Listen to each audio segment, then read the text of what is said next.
This is section 8.1, Introduction to Vectors. Vectors, many physical quantities, such as speed, can be completely described by a single real number called a scalar. This number indicates the magnitude or size of the quantity. A vector is a quantity that has both magnitude and direction. The velocity of a football is a vector that describes both the speed and the direction of the ball. Example 1. State whether each quantity described is a vector quantity or a scalar quantity. A boat traveling 15 miles per hour. This quantity has magnitude of 15 miles per hour but no direction, so it's not saying the boat's going north or south or east or west. Speed is a scalar quantity, so this one is a scalar. A hiker walking 25 paces due west. This quantity has a magnitude of 25 paces and direction of due west. This directed distance is a vector quantity. A person's weight on a bathroom scale. Weight is a vector quantity that is calculated using a person's mass and the downward pull due to gravity. Acceleration due to gravity is a vector. So this is actually a vector even though it doesn't specifically say any kind of direction. If it's a weight, we assume that the direction is down. 1a. A car traveling 60 miles per hour, 15 degrees east of south. That is a vector. A parachutist falling straight down at 12.5 miles per hour. That's also a vector. A child pulling a sled with the force of 40 newtons. That's only a scalar. That doesn't have direction. Vector is called a directed line segment. So a vector could be that directed line segment right there. The initial point is called the tail. So we would call this, the tail is point A, and the terminal point is called the head. And so here at the head we have point B. Now we can denote this vector by, now that I've labeled these points A and B, it can be vector AB. Then if I put a lowercase a here, that's either vector A, or since we're working in the context of vectors, we could just write A. Standard position, the initial point is at the origin. So if we put these vectors on the XY axis, the standard position is with the tail at 0, 0, or the origin, and then we could draw the vector like this. Direction of vector is the directed angle between the vector and the horizontal line that could be used to represent the positive x-axis. So now we could have a magnitude or a length. We could say that this is a length of 5, and then in order to position that vector, we use an angle, and one of the angles we can use is the unit circle angle. So this could be 120 degrees. Magnitude is the length of the vector. So the length of this vector has a length of, let's say, 5 feet. That is also called the magnitude of the vector.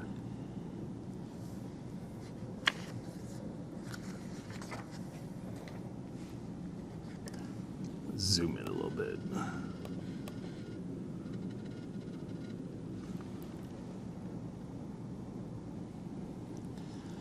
The direction of a vector can also be given as a bearing. A quadrant bearing, phi, is, or phi, is a directed measurement between 0 and 90 degrees east or west of the north-south line.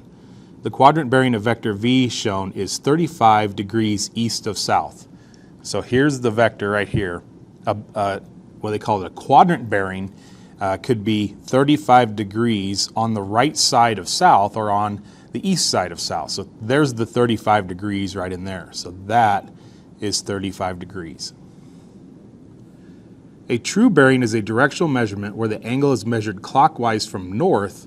True bearing are always given using 3 digits. So true bearing always starts at north right here, and it goes clockwise.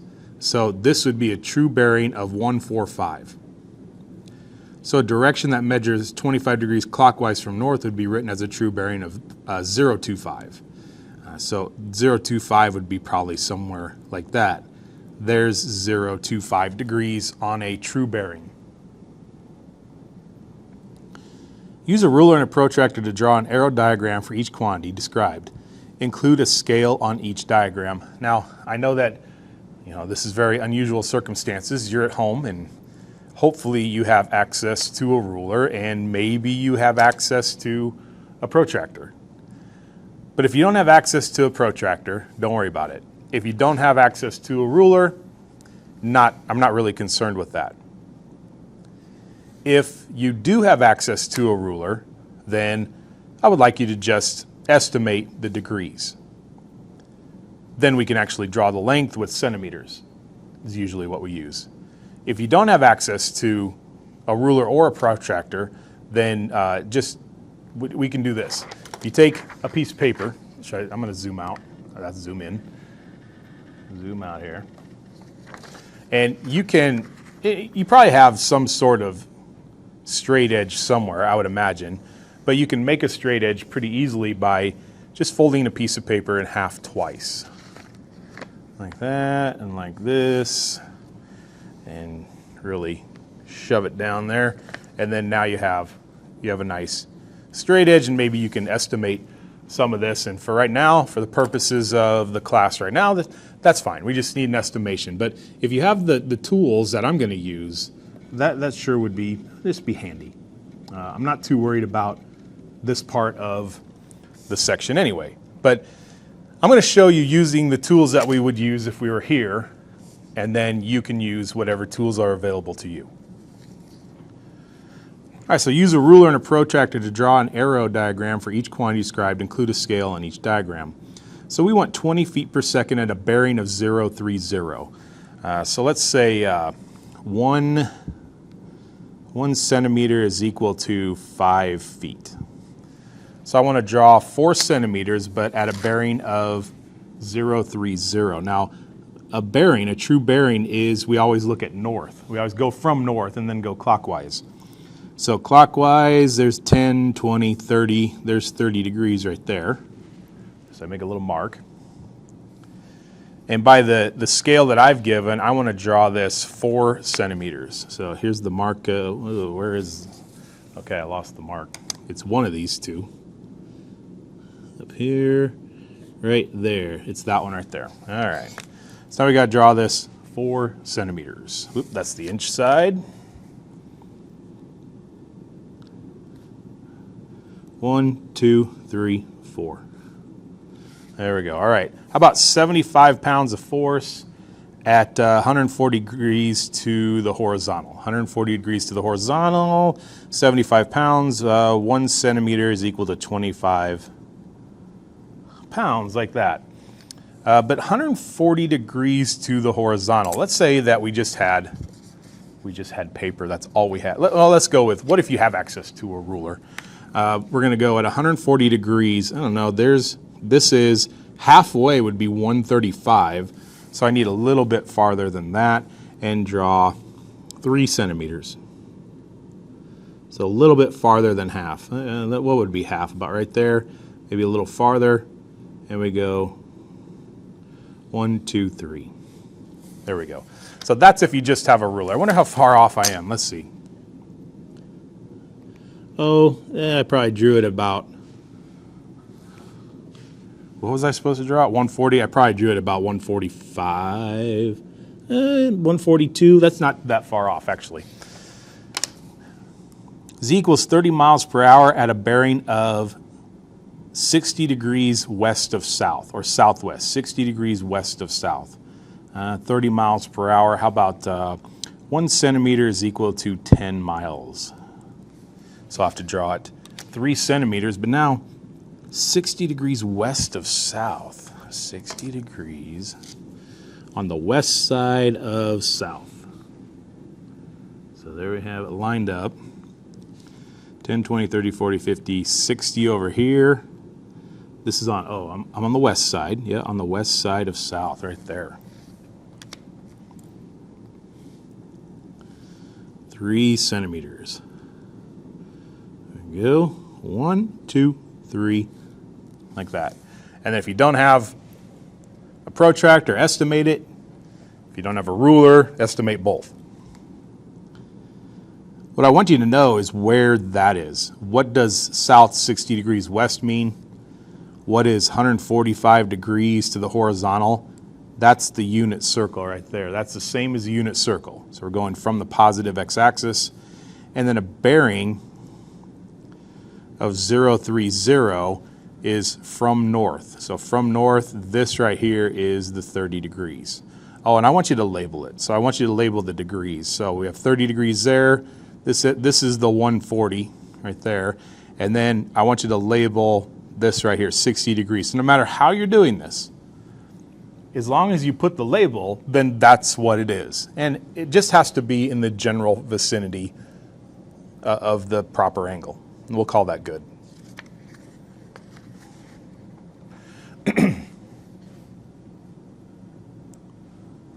Zoom out a little bit here. In your operations with vectors, you will need to be familiar with the following vector types. Parallel vectors have the same or the opposite direction, but not necessarily the same magnitude. A, B, C, E, and F. A, B, C, E, and F. Those are all parallel. You can see they don't have the same magnitude or the same length, but they are going either the same direction or the opposite direction. Those are parallel vectors. Equivalent vectors have the same magnitude and direction. In the figure, A and C are equal. So A and C are equal. C and E are not equivalent vectors because they have the same length or the same magnitude, but they're going in opposite directions. Opposite vectors have the same magnitude. So in order to be opposite, they have to have the same magnitude, but opposite direction. So F and A are not opposite vectors because they do not have the same magnitude.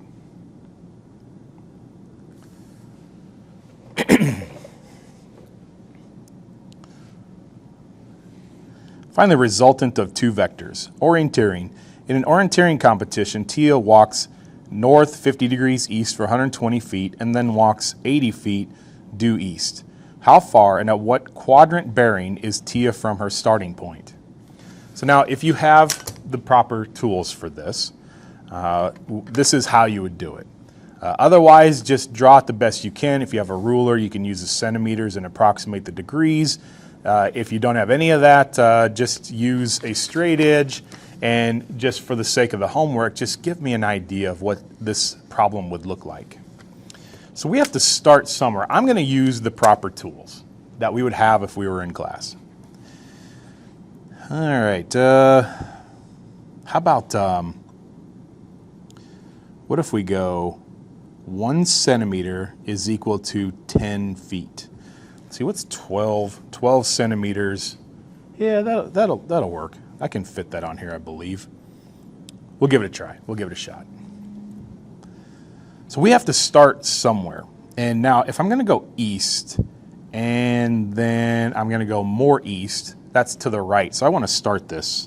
And I'm going to go northeast. I'm going to start this down at the bottom left, way down there. And I can make this probably a little better and a little bigger maybe. Like that. And so it's like I'm making the beginning X and Y axis right there. And that has to be east of north 50 degrees.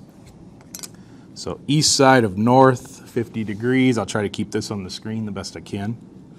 So 10, 20, 30, 10, 20, 30, 40, 50. So right there. So this, let me draw it now. And I got to draw it 12 centimeters, by the way. I made the scale. So I'm going to go down here at 12. Line that up with the angle.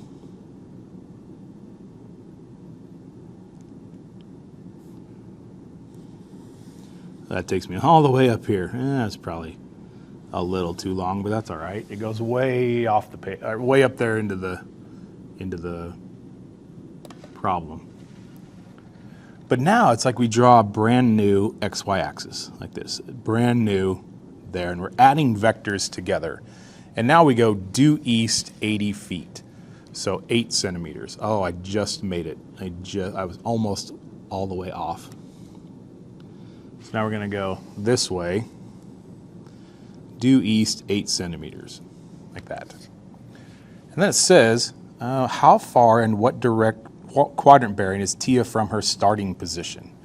So now what we're measuring, we're going to go back to the original XY axes, and we're going to draw all the way to the end here. So all the way to the end, like that. All right, so can I fit it all in? Yeah, right there. I can fit it all in. Well, now the answer, this is the resulting vector. So right there, and then this is the resulting vector right here. How many centimeters is that? That is 18, let's call it 18.6. So 18.6 centimeters, multiply that times 10 is 186 feet from the original starting point. And now we need the angle that it's forming. And it seems to be 10, 20, 30, 40, 50, 60, 68. So 68 degrees, and that's west of north.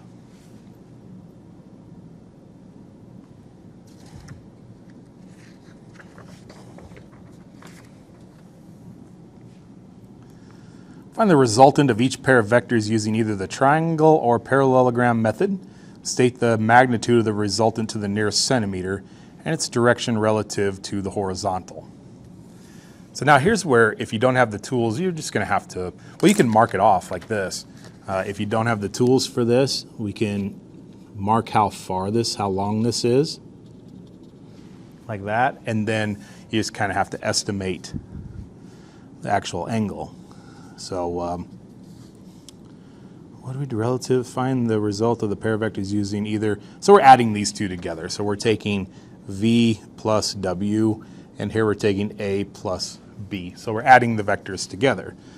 So if I go at the angle here like this, if you don't have a ruler or a protractor, it'd be about that long at that angle, I suppose. And then we have to go straight north, but I need how long it is. I need its magnitude. So I can just mark that off right there and go down here and do the same thing.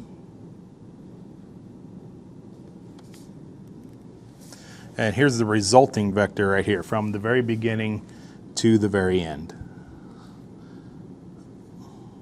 Like that.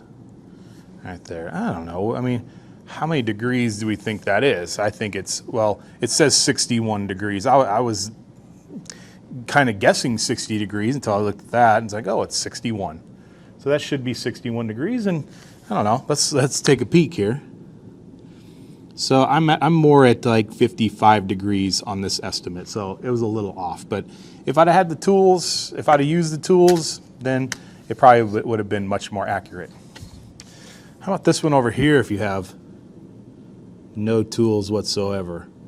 We'd have to measure the length, and if I had the, if you have the protractor, you'll measure the angle that we have to go at, and I have to start somewhere. How about start right here? There's vector A. Oops, I'm off the screen. There's vector A. And how about that right there? And I need to get it like that, and maybe this angle right here. Much harder without the tools. Much harder. But that's supposed to be 25 degrees. 25 degrees. And I'm not even close to 25 degrees. But, as far as the homework is concerned, I just want you to do the best you can with the tools that you have.